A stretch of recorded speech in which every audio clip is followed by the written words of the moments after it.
Real? What? Make a video. No. Do it. No. Why not? Because... shut up. Come on, just make a video. I can't. Besides, I don't have any ideas for a video anyway. Well, if you don't make a new video before I finish editing the ending of my current review, you can't come to Palladium with us at Anime North. What? No, don't do anything like that, please. I want to go to Palladium, please. I want to go. So, what's it gonna be? Okay, I'll do a video. Just go back to your dumb review or whatever. That's what I thought. Stupid Zero. Always make me want to do a video. It's not like he credited me at the ending of KTAS 10 anyways. Wait a minute. Ending. Endings. I got it! Endings! When it comes to stories, they always have to come to an end at some point in time. This still holds true in video games, unless said video game is multiplayer only or has no story at all.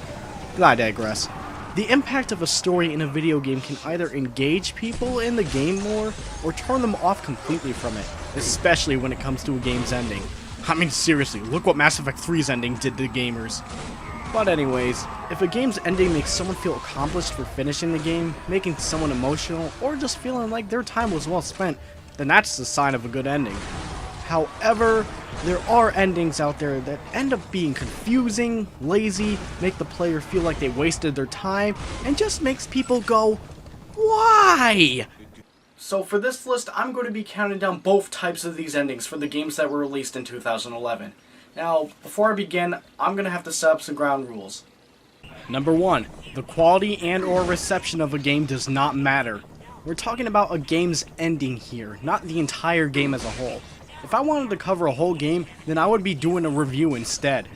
And you know how good I am at doing a review in a timely manner. No. Number 2. Games I have played and beaten are the only ones that are making it on this list. I wanted to base this list off a personal experience with the game, because spoiling games without playing them first kinda ruins the fun of doing a list like this. So for reference, you won't see games like Deus Ex Human Revolution on this list, as I still have not beaten the game yet. Sorry folks. And number 3, spoilers, naturally. So if you see a game on this list that you don't want to see spoiled, stop watching the video right now, because this will be your only warning. If you don't give two fucks about having a game spoiled, then keep on watching like normal. Everyone got that? Good. Now that all that stuff's out of the way, let's start this off by counting down the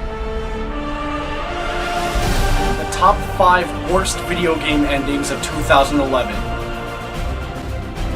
Number 5. Conduit 2. Yeah, you know, Conduit 2, that Wii FPS that was a sequel to the other Wii FPS to Conduit. Also the one Wii game that decided to come out on the same exact day as these fucking games. But in all honesty, I felt that this was an overlooked game because it is a fun Wii shooter. I'd put it up there with GoldenEye Wii, or hell, even the first Conduit, or the Metroid Prime games if you count those as shooters on the Wii. Hell, it even has the voice of Duke Nukem doing the main character's voice in this game. What? That's what I said when I played it, but I'm not complaining. They'll give him something to sign at Kineticon this year. God bless you. Anyways, throughout the game, you're just getting the spirits from dead progenitors, and by the end of the game, you have to fight Adam, who is a progenitor himself, and of course, in true video game fashion, you beat him and you get his spirit. After getting all the progenitor spirits, however, a signal is sent up from the ASC up into outer space. Then this happens. What the? You're here to help. Wait, what? Alien Space Marine presidents? Really? I mean, really? Is that what we're going with now?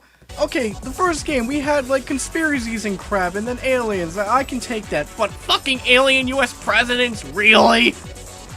I don't think I can comprehend the stupidity of this. Like, it even sets up for the third game, which I don't even know is gonna come out now. But what? U.S. presidents as Space Marines? Really? I don't fucking know anymore. I just don't know anymore.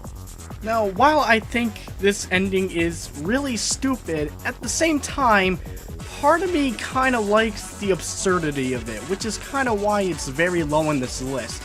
I mean, I still think it's dumb, but it's not as bad as any of the other endings I put on this list, so that's why I'm only keeping it at number 5. Conduit 2. Why the fuck are US presidents aliens now? Number 4. Battlefield 3. Oh, but wait a minute, I thought Battlefield 3 was a multiplayer-focused game. Well, yeah, it is. But then again, DICE added a single player with a story, so yes, this counts. If you want a whole idea of what the whole point of the single player is, well, it's basically this.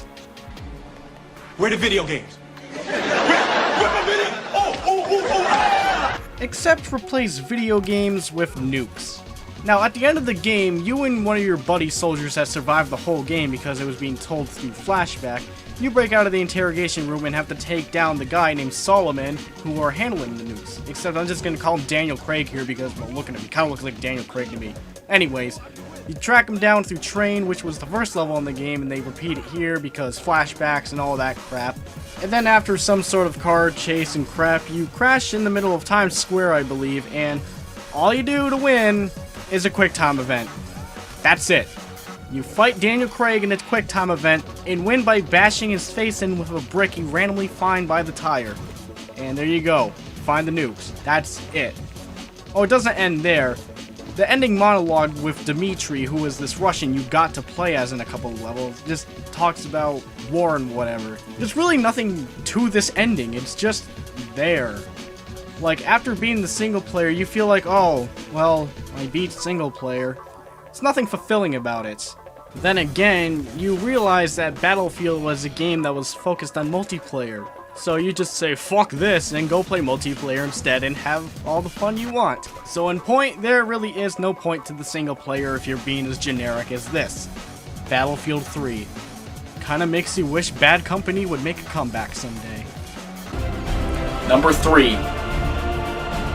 Resistance 3. Now, honestly, I love this game. It basically brings back all the good things from Resistance 1 that the second game took away. And that's great, I love that. And hell, single player was fun to play through, for most of the part. However, by the time I got to the game's ending, it didn't feel accomplishing for me for some reason. Now, by the end of the game, you end up in New York and you're basically tasked to destroying this huge-ass Chimera base. And basically, you destroy it in a similar fashion to the final boss of the first game. Well, quote-unquote boss. In the first game, you had to destroy a bunch of glowing rods, and you win. In this game, you blow up a bunch of glowing rods and win. Which, honestly, I find that a pretty funny callback, if you ask me.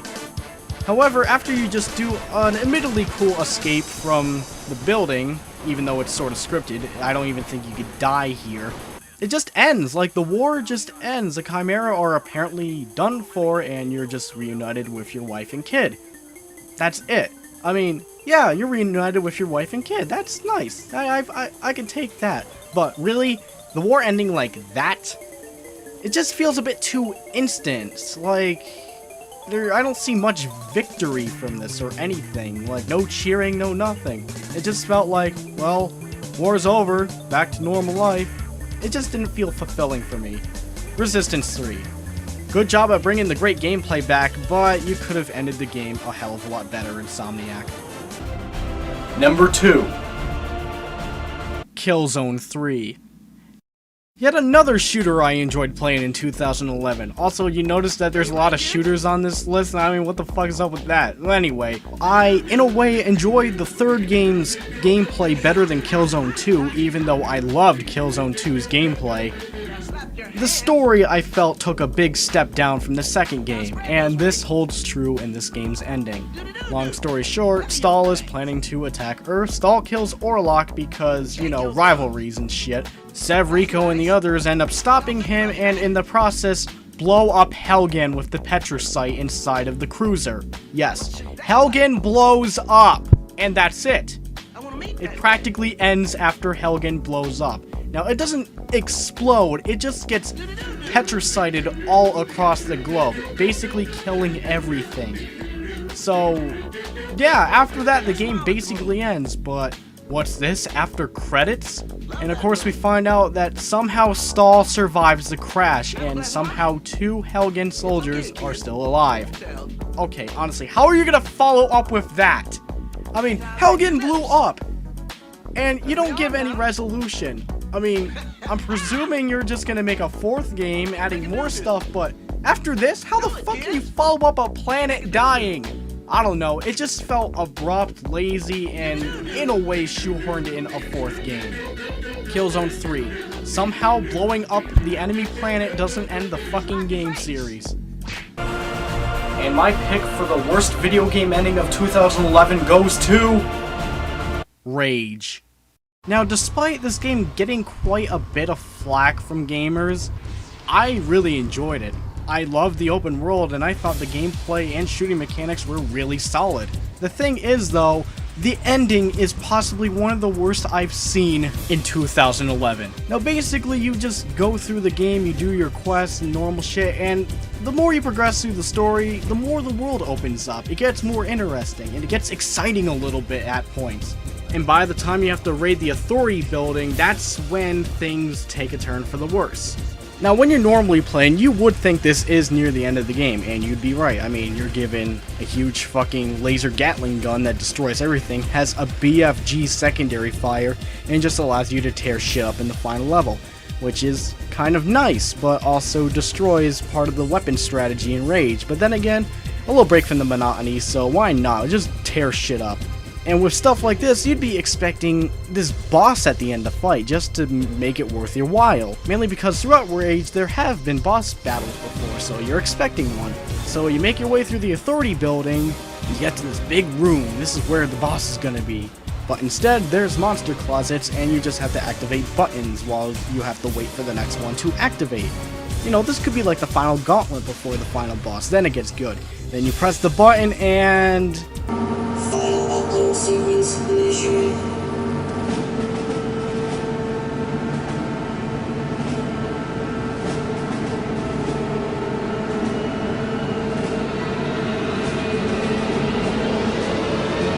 What? That's it? No boss? Nothing? Just ends? Nothing? The arcs just get unearthed? That's it? Nothing else? You just... What? What? That's it? No, no, no. That's not an ending. That's a fucking cop-out. Yep, that's the ending to Rage. Absolutely nothing. This ending alone can almost ruin the entire game for me because it just ends. There's nothing. It's just lazy. It's like they're gonna shoehorn in DLC or the sequel. That's it. No other ending I've experienced in 2011 was as lazy as Rage's, which is why it's my pick for the worst ending of 2011. So, those were my picks for the worst endings of 2011, but we're not done yet.